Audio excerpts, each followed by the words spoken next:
안녕하세요. 9월 4일 갈라디아서 2장 11절로 21절 말씀, 믿음으로 의롭다함을 얻는 복음입니다.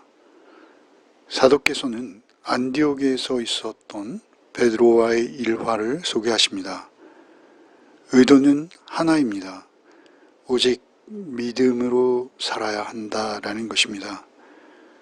그가 누구이든, 그가 어떤 위치의 사람이든 복음의 진리를 온전히 믿지 않고서 그리스도인의 삶을 살아낼 수 없다라는 점을 역설하시는 것입니다. 먼저 11절로 14절을 읽겠습니다. 게바가 안디옥에 이르렀을 때 책망받을 일이 있기로 내가 그를 대면하여 책망하였노라. 야고보에서 온 어떤 이들이 이르기 전에 게바가 이방인과 함께 먹다가 그들이 오매 그가 할례자들을 두려워하여 떠나 물러가매 남은 유대인들도 그와 같이 외식함으로 바나바도 그들의 외식에 유혹되었느니라. 그러므로 나는 그들이 복음의 진리를 따라 바르게 행하지 아니함을 보고 모든 자 앞에서 게바에게 이르되 내가 유대인으로서 이방인을 따르고 유대인답게 살지 아니하면서 어찌하여 억지로 이방인을 유대인답게 살게 하려느냐 하였노라. 게바, 곧 베드로가 안디옥 교회를 방문한 것이죠. 우리가 알고 있듯이 베드로는 사도행전 10장에서 하늘에서 내려오는 보자기 환상을 통해서 이방인에 대한 하나님의 뜻을 분명히 보았습니다. 그랬기에 그는 이방인들과 교제하며 식사하는 것을 아주 자연스럽게 여길 수 있었을 것입니다. 12절에는 세 개의 미완료 과거 동사가 등장하고 있습니다. 이것은 아주 지속적이고 반복적으로 이 모든 일들이 서서히 일어나고 있었다라는 의미입니다. 먹는 것과 떠난다는 것, 그리고 물러간다는 것. 이 세 개의 미완료 과거 동사는 어느 한 사건으로 단번에 일어난 것이 아니라는 점입니다. 그가 물러나 자신들을 그들과 분리하기 시작했다, 이렇게 사역하는 주석이 있어요. 게바는 자신을 이방인으로부터 한 걸음 한 걸음 점차로 분리하기 시작했다라는 의미입니다. 예루살렘으로부터 온 할례자 유대인들의 비난을 두려워하여 그들의 눈에 띄지 않도록 슬금슬금 자리를 피하고 있는 서서히 진행되는 그러한 동작을 미완료형으로 생생하게 표현한 것이죠. 결국 베드로는 식탁 교제에 관해서 그들의 눈치를 보아 자신을 그들과 완전히 분리하기까지 점진적으로 이 일들을 서서히 진행한 것입니다. 심각한 것은 이런 베드로의 모습에 바나바와 남은 유대인들 모두 그 베드로의 외식에 유혹되고 그들과 함께 행동을 같이 하고 말았다라는 것입니다. 그러나 바울 사도께서는 많은 사람들이 있는 공개적인 자리에서 베드로가 그 잘못한 그러한 일들을 책망하세요. 모든 사람들이 있는 자리에서 너도 유대인처럼 살지 않으면서 이방인들을 억지로 유대인답게 살게 하려느냐? 라고 꾸짖으시는 것이죠. 베드로 사도는 당시 기독교를 대표하는 얼굴과 같은 존재입니다. 예수님의 수제자지요. 안진뱅이를 일으켰습니다. 한 번 설교에 예루살렘의 유대인들이 수천 명씩 회심하는 일이 있었습니다. 더욱이 예루살렘 교회의 수장입니다. 그런 그에 비해서 바울 사도는 오히려 예루살렘의 인정을 필요로 하는 그런 처지였죠. 그럼에도 그를 많은 사람들이 있는 공개석상에서 결정적인 일로 꾸짖어 버리십니다. 그것은 바울 사도께서 복음의 절대 진리 안에 있기에 가능한 것입니다. 복음의 절대 진리를 지키기 위해서 어떤 희생도 감수할 수 있는 자가 보일 수 있는 행동입니다.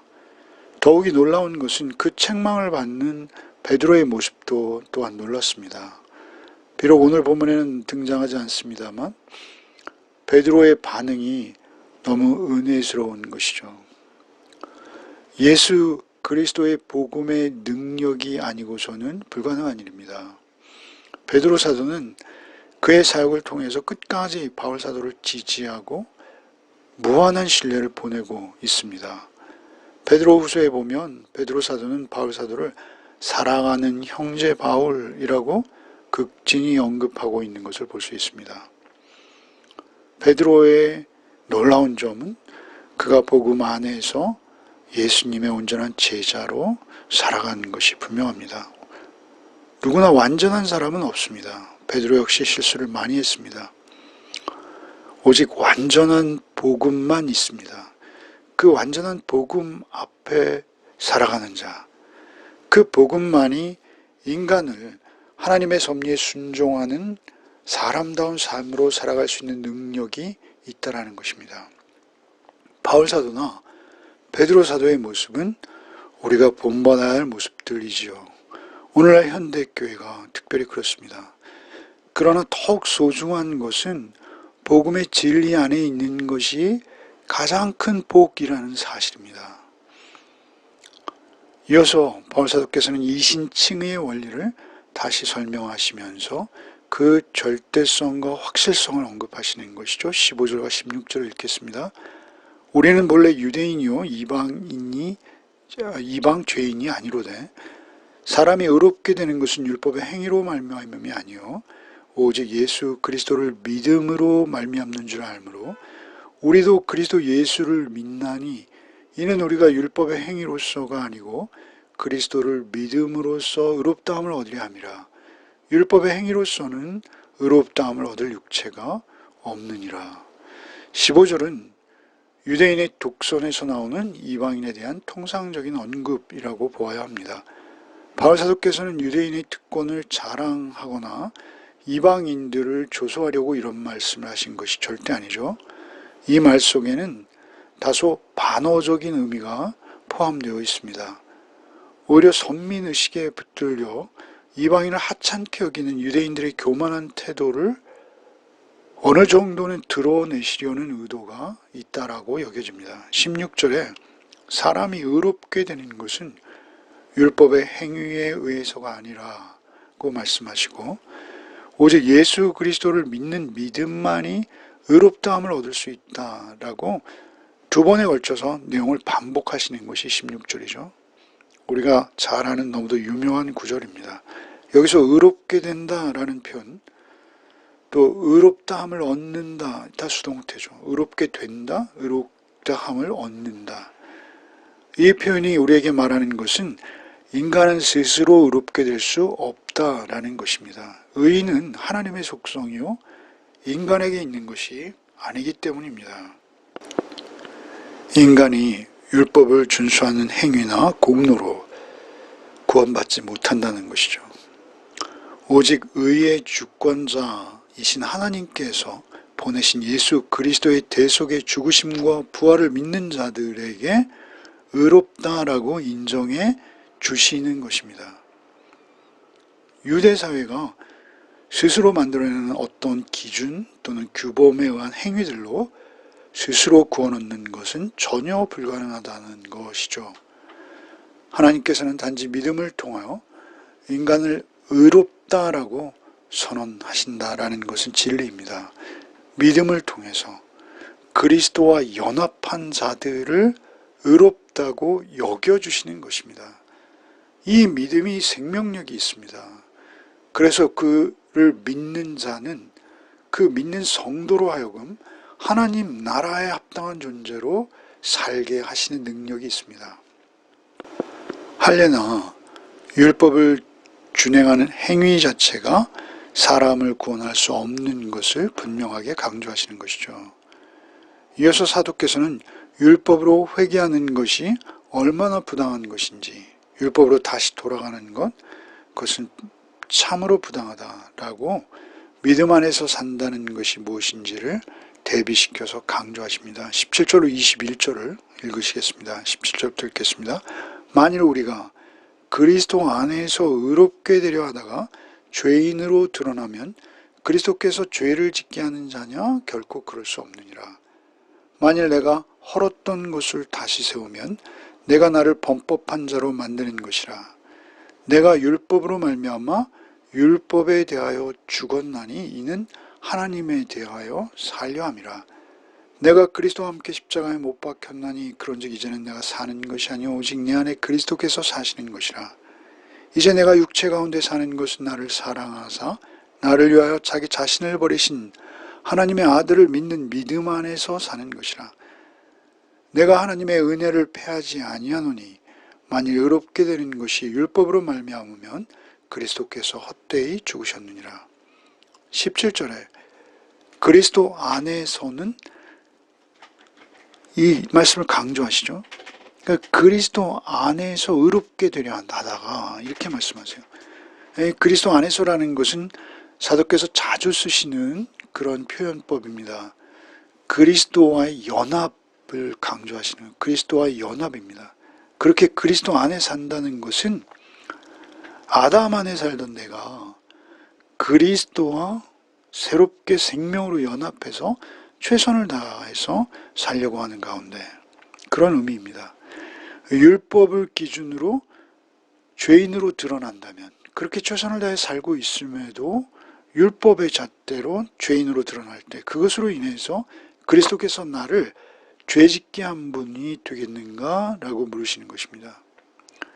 그렇게 드러난다 해도 그것이 그리스도로 인한 것이 아닐 뿐 아니라 나 역시 여전히 믿음 안에 있다면 율법으로 돌아가지 않고 계속 주님과 함께하겠다라는 의미가 되는 것입니다.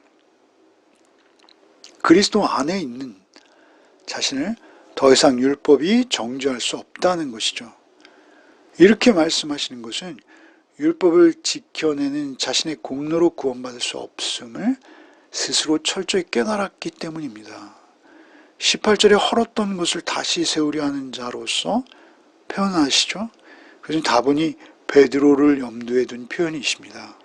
그리스도 안에서 얻는 자유를 떠나서 다시 유대인의 옛 관습으로 돌아간 사건, 그것을 어느 정도 염두에 두시는 것이죠.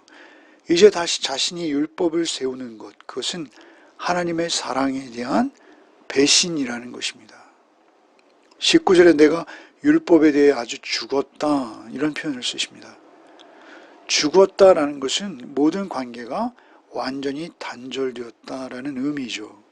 율법의 행위로는 죄악으로부터 밀려오는 그 좌절과 실패를 도저히 극복할 수 없다라는 것을 경험으로 깨달았습니다.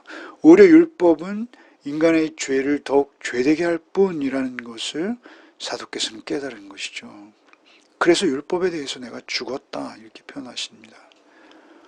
오히려 율법의 역할은 오직 그리스도와 우리가 연합할 수 있도록 우리가 새 생명으로만 구원 얻을 수 있다라는 것을 깨닫게 하는 그런 기능을 감당할 뿐이라는 것입니다.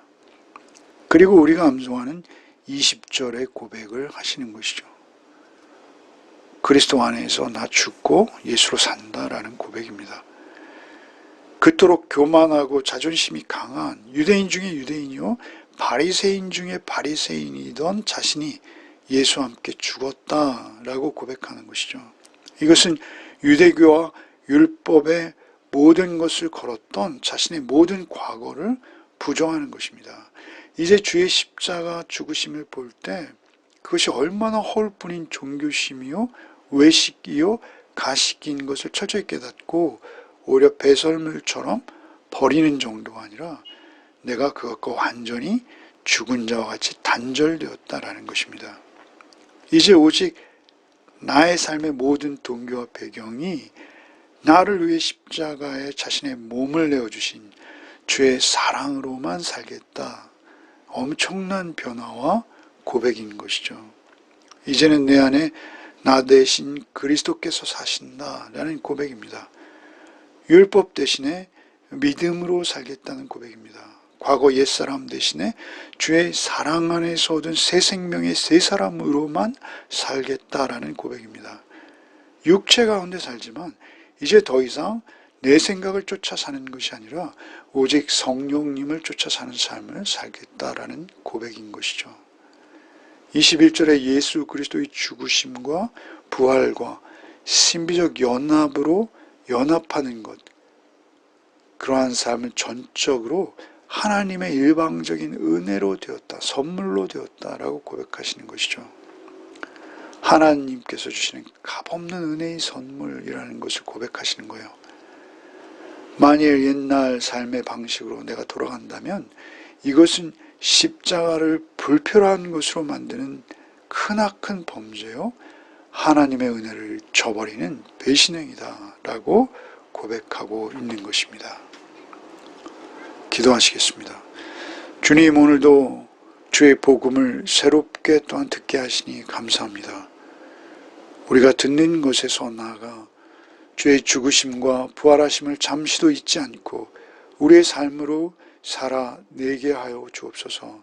주께서 내 안에 계심을 늘 의식하여 보혜사 성령님께 여쭙고 또 주께서 이 상황에서는 어떻게 하셨을까를 늘 기억하며 우리의 모든 선택과 판단이 주 안에서 이루어지는 하루하루가 되게 하여 주옵소서. 예수 그리스도 이름 받들어 기도하옵나이다. 아멘.